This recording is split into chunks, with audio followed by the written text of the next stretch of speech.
Hi, sweetie. How are you today? Well, it's time to continue reading a book. Let's push this back a little bit. There we go. So, we're going to continue reading a book.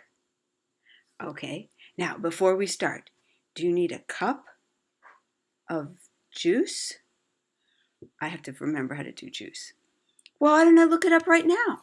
That's a good idea. I have it open right here. Let's see. Aha, here we go. She's going to show water first. Water. Water. You're making a W with your hand and you just tap your mouth. Water. Water. This is W. Water. Okay, now I'm going to do juice because I forgot exactly the movement. You have to get it exactly right or it doesn't work. Juice. Juice in your sippy cup. Okay, let's see what she's going to show us. Juice. Juice. Juice. You point your pinky up towards your mouth and you flip it up and down like maybe you're drinking out of a straw. Juice. Juice. Juice. Juice. Juice. She does juice. Juice. Juice because she's talking to a cute little baby. Juice.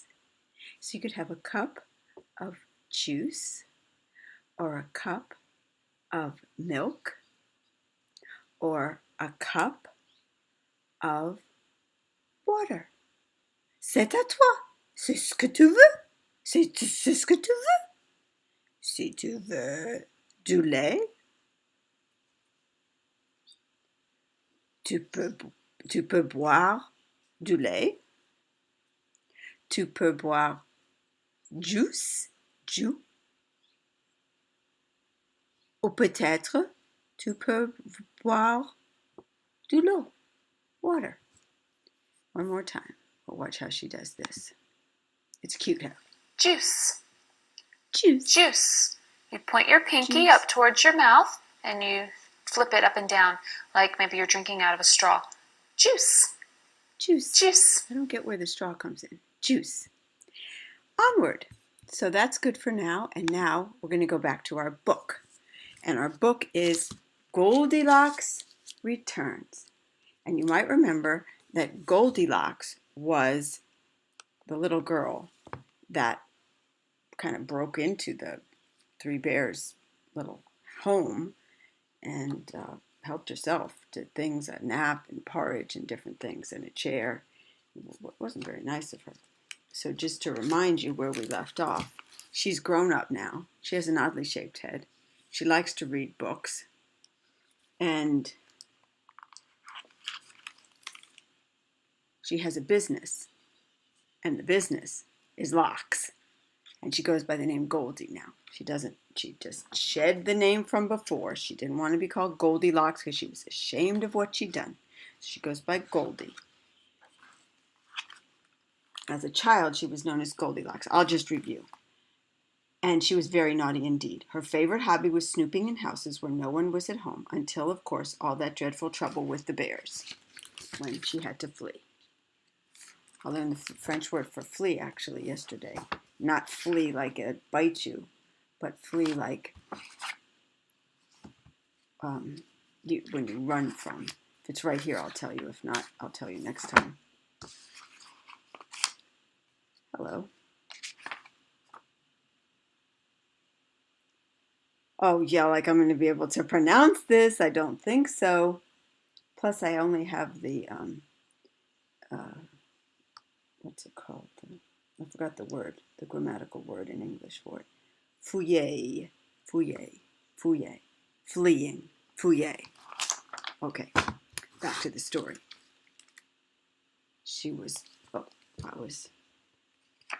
Here's where she was fleeing the bears.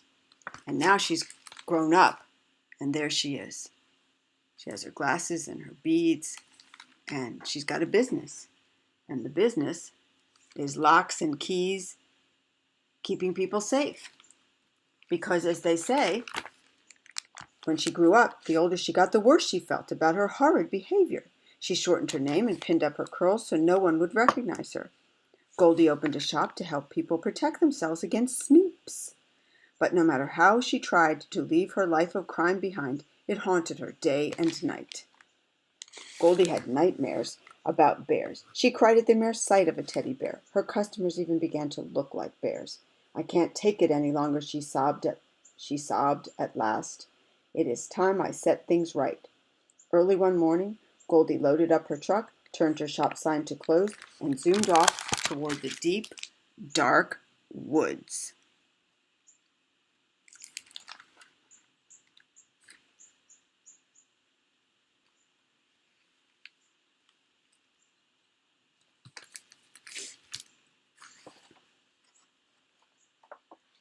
At that very moment, the three bears, whom she had scared out of their wits years before, were sitting down to breakfast. They were Papa Bear, Mama Bear, and their son, who, though not a baby for some 50 years now, still went by the name Baby Bear. Due to the fright brought on by Goldilocks, he still had a wee little voice. Their breakfast,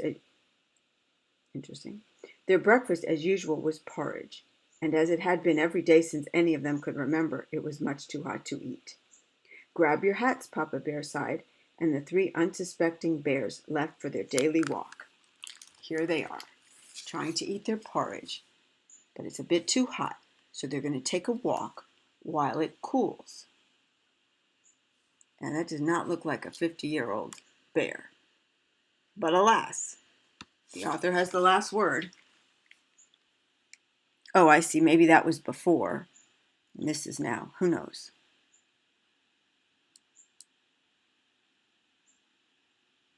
Well, no, because we're in the same thing. Guess it is now. There you go. Now, take a look at what is in the baby bear's hand. Okay? You see that? Let's see if I can get my hand up there. You see that whirling thing? You see that? Look closely. Okay. Wait a moment.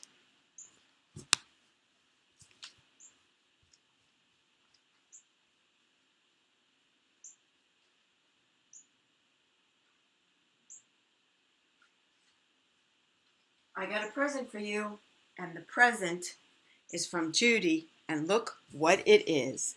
Ta-da! You have one of your own. Just like the baby bear has, you have one of your own, and it spins. And if you blow,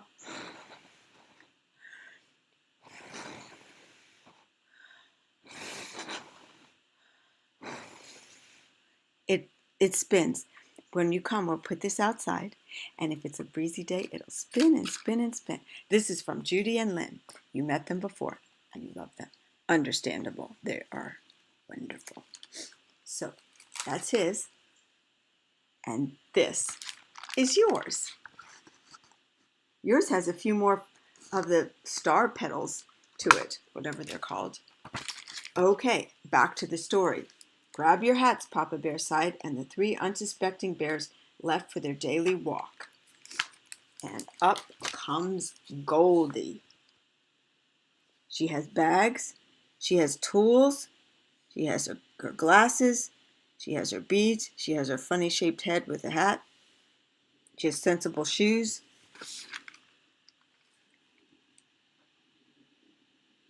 Here she goes.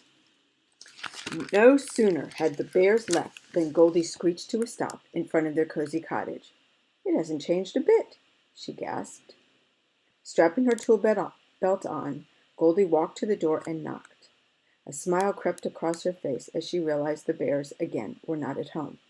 Goldie walked right in. "Do you see a flaw in her plan?" She walked right in, not loud. "I'll fix that," she said, chuckling. With a drill in one hand and a screwdriver in the other, Goldie swung into action. Moments later, the bear's door was laden with the finest in locking hardware.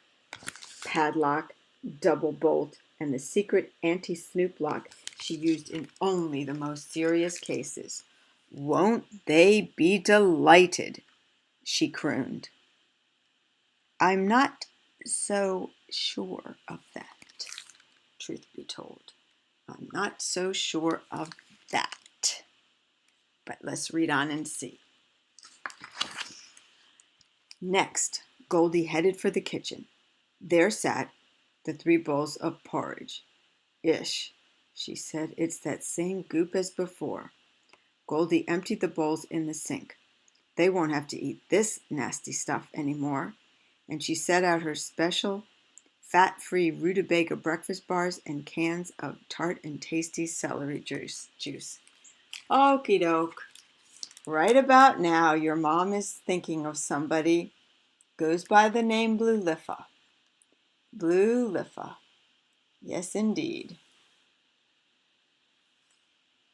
Blue Liffa was a lady from your mom's past when she was a little girl, and she made extremely peculiar healthy snacks.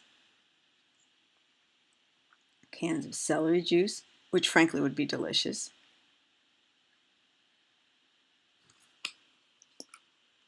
Okay. Goldie stocked the cabinets with enough breakfast bars and celery juice to last for months. While she was at it, she threw away any food she thought was unhealthy or didn't like herself. Oh, no, no, no. People have their own eating taste. You can't come in and throw it out. Things that I love, other people may not like. I used to make the most delicious cookies you ever saw, and your mom used to call them sawdust cookies. So you see, taste is quite personal. Oh, Goldie, Goldie, Goldie, Goldie, what are you doing? Okay, now to spruce this place up a little, Goldie announced, pulling out 3 bolts of pom-pom fringe and her staple gun. The results were stunning. There's the pom-pom fringe in the bag, and her tools, and a paintbrush, oh Lord. I personally don't like pom-pom fringe. I would hate it if somebody took my house when I wasn't here and decorated it with that. Oh Lordy be. Feeling better already, Goldie burst into the living room. Egad, she cried when she saw what Baby Bear had made from the pieces of his broken chair. Nothing a little hot glue can't fix. She whipped out her glue gun, and in no time the rocking horse was a chair again. Good as new, Goldie said. No better. No, better. Now, to fix those other ghastly chairs. Even after all these years, Goldie still judged Mama Bear's chair too soft, Papa Bear's too hard. The stuffing was quickly moved from one chair to the other. Oh no, they like it that way. Goldie hung hoity-toity drapes, scattered pillows, and covered all the furniture with shiny plastic covers. Perfect at last, she said. Do you think that maybe the bears are going to find it perfect?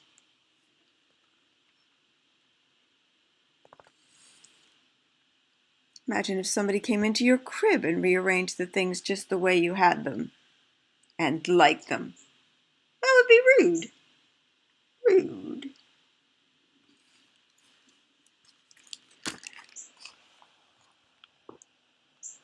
It's weird what happens to my voice with the word rude. Rude. I don't say it normally. Rude. Oh dear, it's getting worse. Onward.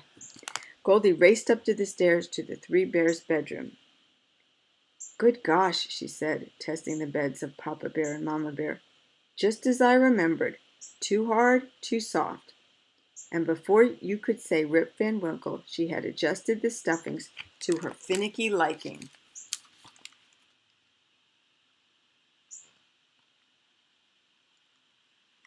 She is a bit of a nosy Parker and finicky.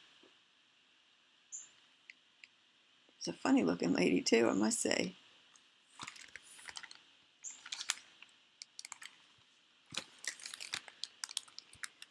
Goldie sprayed Ravishing Rose's perfume, oh no, in the air. I don't like perfume in the air. Oh. And tied bouquets of plastic flowers around the room for a back-to-nature look. It's glorious, Goldie sang. Falling back on Baby Bear's bed to admire the room, the bears will be so grateful. Suddenly, Goldie was exhausted, and once again, Baby Bear's bed was just right. Before she knew it, Goldie had drifted off to her most peaceful sleep in 50 years.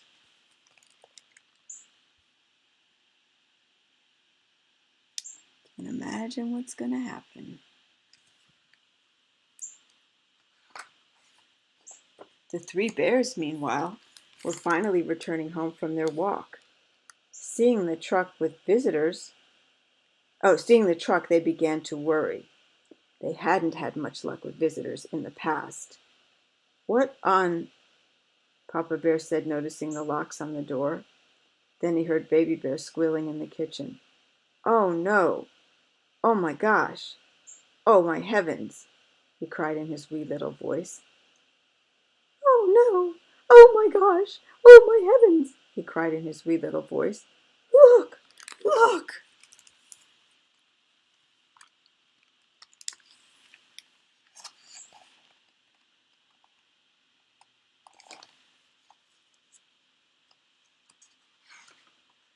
"Oh, Lordy.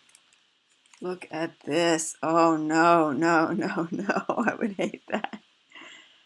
Oh, no, no, no. That's the way Goldie likes it. It's not the way they like it." With jaws dropping and eyes popping, the two older bears did just that. Papa Bear snarled at the sight of the table and bellowed in his big, deep voice, "Someone has taken my porridge." Mama Bear nodded. "Someone has taken my porridge," she said in her medium-sized voice. And Baby Bear, discovering the mess in the sink, cried in his wee little voice, "Someone has taken my porridge and they've thrown it all away." Memory told the bears to race to the living room. So they are racing to the living room. Oh dear, dear, dear. All they did was go for a walk and they come back and their whole house is changed and the things they loved about it. And the woman is trying to do right, but she's making it worse. She invaded their privacy and made changes that she wanted, not what they wanted. It was a shocking sight. Papa Bear's knees buckled and he fell into his now poofy chair. "Someone," he growled, bristling, "has been fooling with my chair." Mama Bear tried hers and gasped, hard as a rock. "Someone has been fooling with my chair." "Ah!" Baby Bear squeaked, jumping up and down. "Someone has been fooling with my chair and they've put it back together." All three bears ran helter-skelter up the stairs. Oh, so he had turned his chair into a rocking horse, but she reassembled it into a chair, and he's way too big for that now.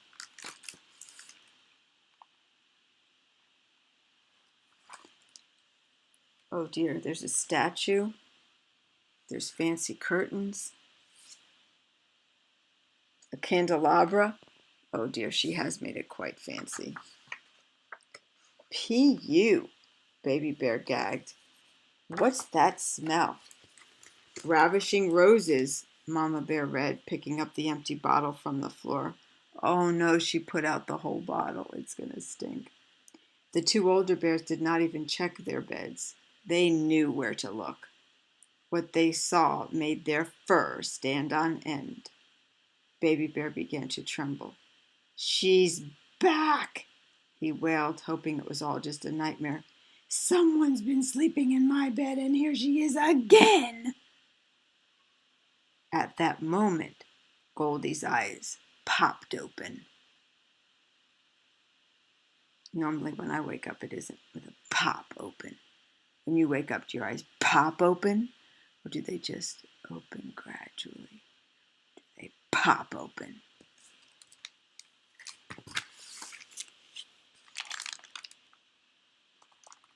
Her eyes popped open.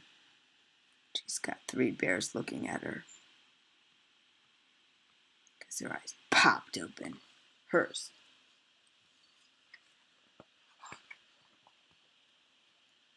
"You're home," Goldie shouted. Oh dear, now they're hugged by the crazy woman. "You're home," Goldie shouted, crushing each bear with a hug and kissing their furry cheeks. The shocked bears opened their mouths to protest, but Goldie raced on. "Now don't thank me. I know you're terribly grateful, but after all, I was the one who caused the trouble to begin with. Of course I've more than made up for that." Goldie gleefully danced through the house, pointing out her deeds. Naturally, I fixed that silly little chair, she said, and got rid of that nasty porridge. The rutabaga breakfast bars are fat-free, so you might even be able to lose that extra weight here, she chuckled, tapping Papa Bear on the stomach. Interesting. She's not exactly svelte herself, but that's okay.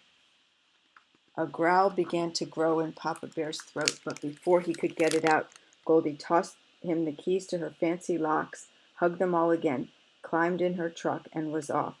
"Wait, come back," yelled the bears. But it did no good. They tried.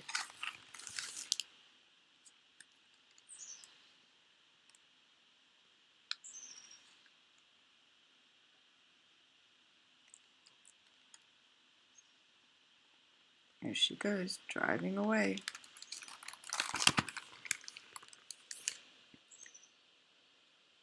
As her truck rounded a curve in the road, the bear saw a flash of gold. Goldie, smiling, unpilled her curls and shook them in the breeze. Oh, so underneath that funky hat, she has Goldilocks, get it, locks, curls, golden locks, get it.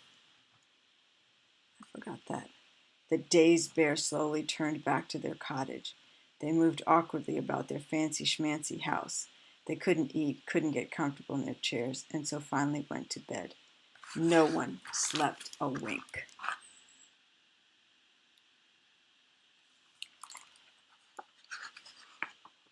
The next morning, the three exhausted bears sat at the kitchen table, miserably staring at their rutabaga breakfast bars and celery juice. "Maybe we should go for a walk," Mama Bear suggested, and they all ran for their hats. Poor guys. That's not what they wanted for breakfast. The three bears set off through the woods, relieved to be out of their house. But just then, Baby Bear spied something through the trees. It was a very mischievous-looking little girl, skipping along the path that led straight to their cottage. "Oh no," he panicked. "Not this again. We didn't lock the door. Quick, stop her. She might eat our food. She might mess up the fancy things. She might break my chair." There she is, another little girl.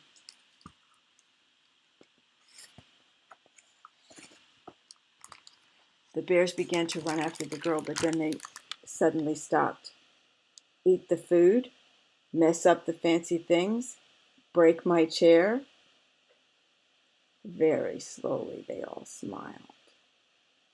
By the way, that was Mama Bear saying that, then Papa Bear, and then Baby Bear. "Eat the food," Mama Bear. "Mess up the fancy things." 23 minutes. It's not that long of a book. Sorry, better read fast. Very slowly, they all smiled. And then, turning around, the bears happily continued on their walk. I think they leave the ending up to the imagination. I think we're supposed to believe that the little girl that's going to break in is going to mess things up, and they're fine with that because they don't like what Goldie did to it. Goldilocks Returns. Okay, sweetie pie, I'll sign off because that was a lot longer than I realized.